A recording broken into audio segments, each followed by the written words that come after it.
بسم اللہ الرحمن الرحیم۔ میرے پیارو، جناب رسول اللہ صلی اللہ علیہ وآلہ وسلم نے فرمایا کہ دلوں کو زنگ لگ جاتا ہے جیسے لوہے کو زنگ لگ جاتا ہے، اور صحابہ کرام رضوان اللہ علیہم اجمعین نے دریافت کیا کہ اس زنگ کے اتارنے کا کیا طریقہ ہے۔ تو آپ علیہ الصلوۃ والسلام نے فرمایا کہ قرآن مجید کی تلاوت اور موت کو کثرت سے یاد کرنا۔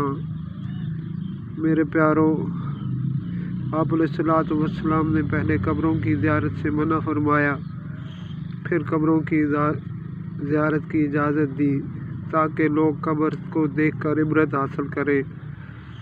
میرے پیارو، قبر آخرت کی منازل میں سے سب سے پہلی منزل ہے، اور اسے محض مٹی کا ڈھیر نہ سمجھو، بلکہ یہ یا تو جنت کے باغوں میں سے ایک باغ ہے، اور یا فرمایا کہ جہنم کے گڑھوں میں سے ایک گڑھا ہے۔